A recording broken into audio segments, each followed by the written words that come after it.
Organ pencernaan manusia.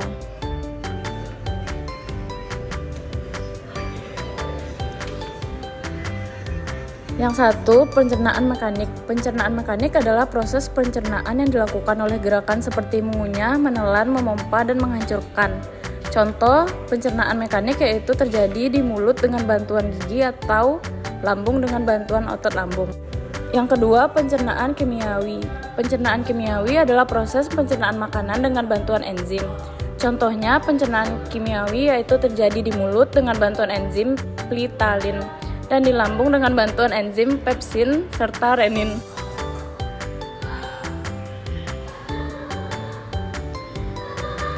Selanjutnya, organ pencernaan manusia. Organ pencernaan manusia terdiri atas mulut, kerongkongan, lambung, usus halus, usus besar, dan anus. Yang pertama, mulut. Mulut adalah organ pencernaan yang pertama bertugas dalam proses pencernaan makanan. Di dalam rongga mulut, makanan mengalami pencernaan secara mekanik dibantu oleh gigi, dan secara kimiawi dibantu oleh air liur atau saliva. Di dalam air liur terdapat enzim plitalin yang berfungsi mengubah karbohidrat atau zat tepung menjadi zat gula. Macam-macam dan fungsinya antara lain yang pertama, gigi seri berfungsi memotong makanan, yang kedua, gigi taring berfungsi merobek-robek makanan dan mencabik-cabik makanan. Yang ketiga, gigi geraham berfungsi mengunyah makanan dan menghaluskan makanan. Yang kedua, kerongkongan berfungsi memindahkan makanan dari mulut ke lambung. Kerongkongan dapat melakukan gerakan meremas-remas untuk mendorong makanan sedikit demi sedikit ke dalam lambung. Yang ketiga, lambung. Di dalam lambung terjadi pencernaan secara mekanik dan kimiawi. Pencernaan mekanik di dalam lambung adalah peremasan makanan yang dilakukan oleh otot-otot dinding lambung. Sementara pencernaan kimiawi dibantu oleh enzim. Yang pertama ada enzim pepsin berfungsi mengubah protein menjadi pepton, lalu enzim renin berfungsi mengendapkan protein susu menjadi kasein, dan yang terakhir ada asam klorida berfungsi membunuh kuman dan mengasamkan makanan. Yang keempat, usus halus. Usus halus berfungsi menyerap sari-sari makanan yang merupakan sumber energi bagi tubuh. Usus halus terbagi menjadi 3, yaitu usus 12 jari, usus kosong, dan usus penyerapan. Pada usus 12 jari bermuara saluran getah, pankreas, dan saluran empedu.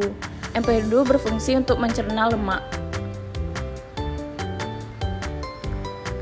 Empedu dihasilkan oleh hati. Fungsi hati antara lain menghasilkan empedu, menawarkan racun, dan mengubah provitamin menjadi vitamin A. Getah pankreas menghasilkan 3 enzim. Yang pertama, enzim amilase untuk mengubah zat tepung menjadi zat gula. Yang kedua, enzim lipase untuk mengubah lemak menjadi asam lemak. Dan yang ketiga, enzim tripsin untuk mengubah pepson menjadi asam amino. Yang kelima ada usus besar. Usus besar berfungsi untuk menyerap air, vitamin, dan mineral pada sisa-sisa makanan. Pada usus besar terdapat bakteri yang membantu proses pembusukan makanan menjadi fases. Yang keenam, rektum dan anus. Rektum merupakan tempat pelepasan tinja dan fases. Setelah beberapa saat berada di rektum, maka sisa makanan yang berupa fases akan dikeluarkan melalui anus. Gangguan organ pencernaan pada manusia. Yang pertama, diare adalah buang air besar yang selalu sering karena gangguan pada usus besar. Gangguan bisa disebabkan oleh keracunan makanan, peradangan usus oleh bakteri, atau karena kekurangan gizi. Penderita diare sebaiknya diberi garam oralit. Yang kedua, tukak lambung atau MAH. MAH adalah luka pada lambung akibat sering terlambat makan dan akibat infeksi bakteri.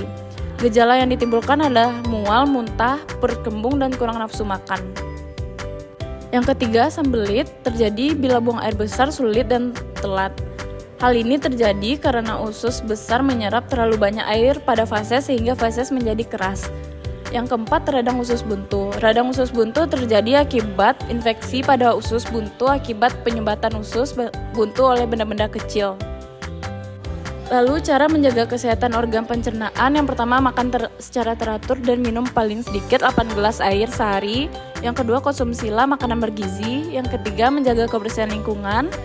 keempat, mencuci dengan tangan, sabun dalam dan sesudah makan. Dan yang kelima, jangan hindari jajan sembarangan. Makanan bergizi adalah makanan yang mengandung zat-zat yang diperlukan oleh tubuh. Zat-zat yang diperlukan tubuh adalah karbohidrat, protein, lemak, vitamin, mineral, serat, dan air. Yang pertama, karbohidrat. Karbohidrat berfungsi sebagai sumber tenaga. Karbohidrat bisa didapatkan dari kentang, jagung, umbi-umbian, sagu, tepung, dan sebagainya. Yang kedua, protein. Protein berfungsi untuk pertumbuhan, perkembangan, dan mengganti sel-sel tubuh yang rusak. Protein yang diperlukan tubuh berasal dari tumbuh-tumbuhan dan hewan. Protein yang berasal dari tumbuh-tumbuhan dinamakan protein nabati.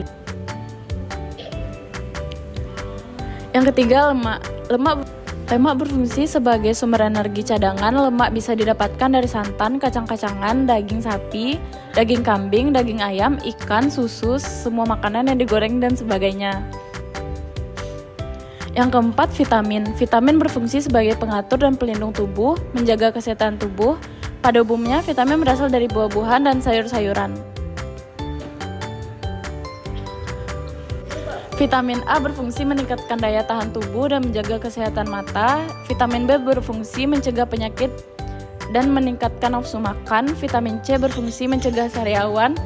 Vitamin D berfungsi mencegah penyakit bronkitis dan osteoporosis, pembentukan tulang dan gigi. Vitamin E berfungsi menyuburkan rambut dan menghaluskan kulit. Dan vitamin K berfungsi membantu proses pembekuan darah. Yang kelima, mineral. Mineral berfungsi sebagai zat pengatur proses-proses dalam tubuh. Mineral berasal dari buah-buahan, sayur-sayuran, dan makanan lain seperti susu, menyediakan kalsium untuk kesehatan tulang.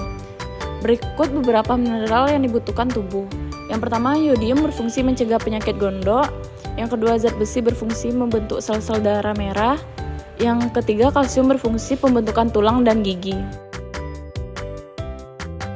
Keenam, ada serat. Serat penting untuk pencernaan karena dapat membantu menjaga kesehatan usus dan mempermudah proses pembuang air besar. Jika kurang serat, kita akan sulit membuang air besar. Makanan yang mengandung serat diantaranya sayur-sayuran, buah-buahan, gandum, dan beberapa kacang-kacangan. Yang ketujuh, air. Air dalam tubuh berfungsi melarutkan zat-zat makanan, melancarkan pencernaan, dan mengatur suhu tubuh.